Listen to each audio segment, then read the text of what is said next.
DJ Clay and all of the mixtapes that he dropped. Now, when these first dropped back in 2008, I wasn't fully aware of them. I really didn't discover and start to appreciate the mixtapes till about 2010. Well, 2009. Late 2009. And at the time, there was so many songs on there that I kind of cherry picked of what I liked. But recently revisiting them, these mixtapes have really become little gems. And it was recently announced that DJ Clay actually has Volume 5 of the Let 'Em Bleed series dropping this fall. And the timing of it couldn't be more perfect. I've had this thought, I've been thinking about what it would be like if DJ Clay put out a new Let 'Em Bleed, or if he put out a new mixtape. I didn't fully expect him to do a continuation of Let 'Em Bleed, because it stopped at 4. Then we ended up getting Book of the Wicked Chapter 1 and 2, and then A World Upside Down in 2013, which A World Upside Down is hands down probably my favorite out of the entire series of mixtapes that he's dropped. But it really had me wondering what a Volume 5 or what a new mixtape from DJ Clay could look like. You know, what makes the original mixtape such a gem is obviously the fact that it features Twisted, Blaze, Boondocks, ABK, and at this point, a really, really rare relic of Axe Murder Boys on those mixtapes. They really kind of serve as a time capsule to a year and a time in Psychopathics history that is special, and it's special to a lot of people who were there for it, and for those who miss how things used to be. Now, I'm not somebody who really pines over the old ways. I'm not somebody who, spends my day-to-day just dwelling on the past and wishing we had it back. Granted, I wish that there was no split.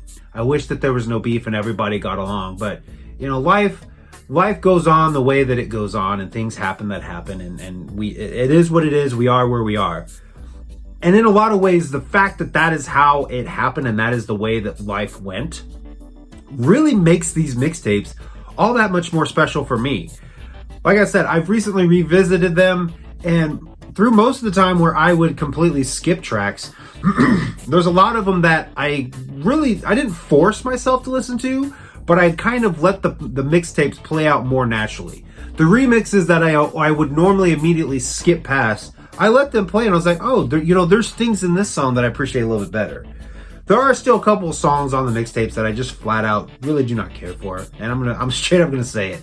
Bizarre song Juggalo, I just don't like it. I'm just not a big fan of Bizarre. He's just not somebody that I really enjoy music, and that's no disrespect to him.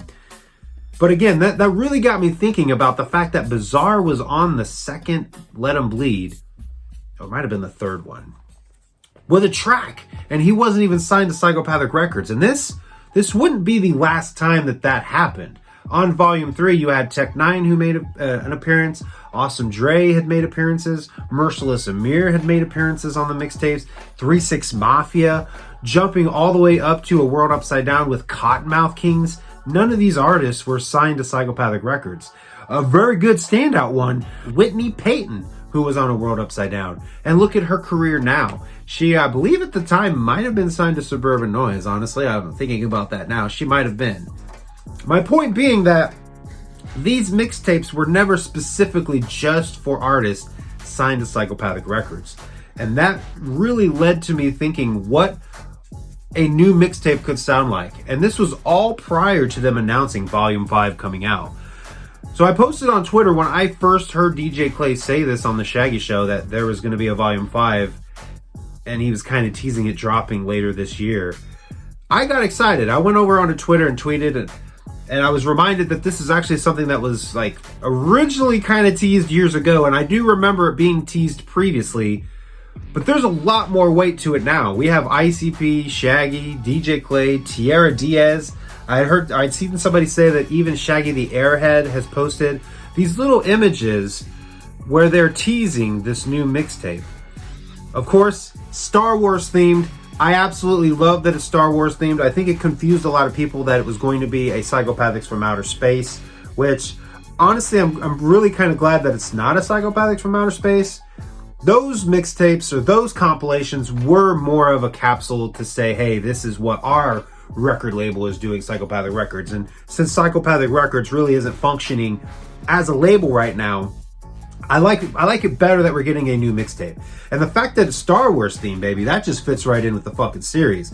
The first Let 'Em Bleed didn't really have necessarily a theme to it, but the second one, they were gangsters. The third one, it was like James Bond and Bond villains. The fourth one was comic books and superheroes.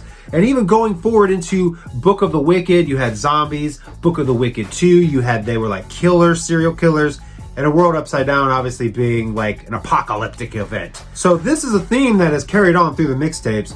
And the fact that they've chosen Star Wars, I think, is absolutely fucking fitting. It's appropriate. So going into Volume 5, I'm definitely curious what the direction is going to be. I think it's a pretty safe assumption of the artists that we can expect. Obviously, ICP, Ouija Mac. I think we'll get some verses or some songs from Darby O'Trill. Safe to assume Shaggy the Airhead and Deborah will provide some productions. These mixtapes are not entirely produced by DJ Clay. And actually, the original 4 series, a lot of the songs that you got on those, and I think even going forward onto the other mixtapes, they were like a little medley of original songs, scrapped songs. And when I say original, like recorded specifically for the Let 'Em Bleed mixtape.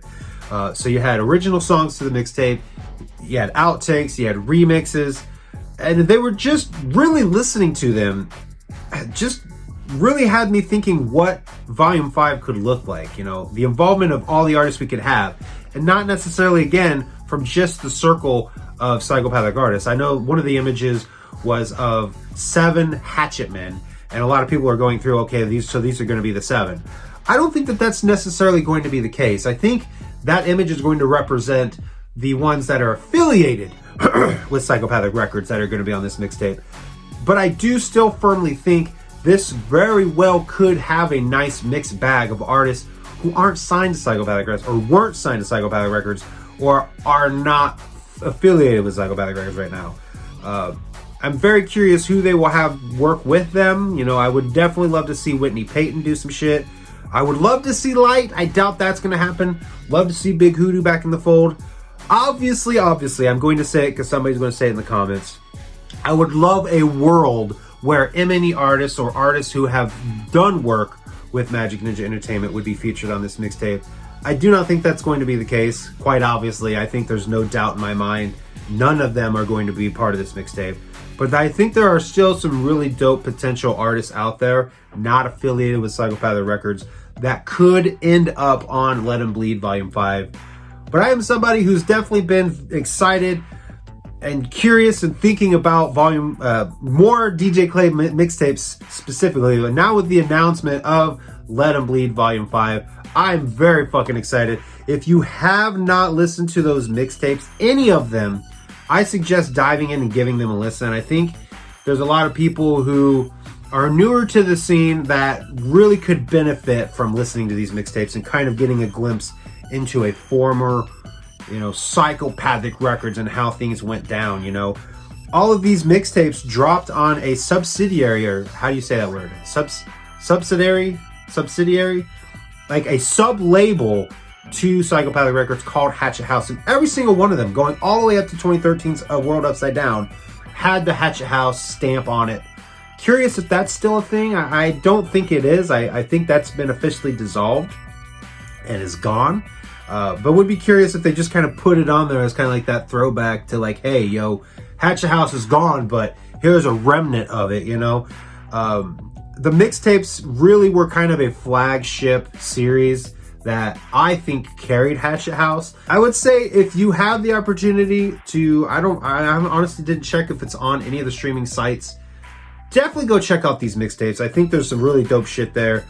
And if you're somebody who listened to it, didn't enjoy it, maybe give it a revisit, see how you feel about it now, because it really is like a nice little time capsule, and they're little gems of a former past when it comes to Psychopathic Records. Little forewarning, when you get to the volume 3 of the mixtape going forward, you will start hearing Axe Murder Boys. I know how a lot of people feel about Young Wicked, aka Otis. A lot of people are like, fuck him, whatever, do you. But I think that these mixtapes are absolute gems and worth giving a listen.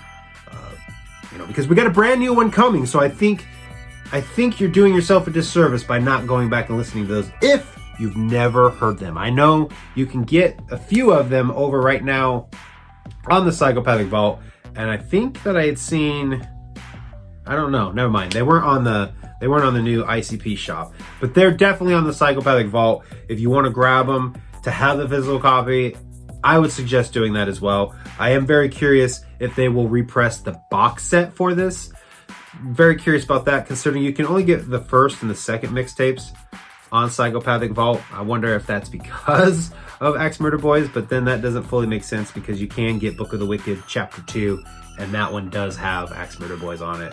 But yeah, that's what I've been thinking about DJ Clay's mixtapes, how they're gems, how they're nice little time capsules, and all that correlated with fucking DJ Clay saying that a Volume 5 was coming, and then everybody posting pictures, like, really kind of confirming that it's coming. Again, until it comes, nothing is for sure until it actually comes out. But I'm definitely excited, and I'm curious to see what we could get out of Volume 5.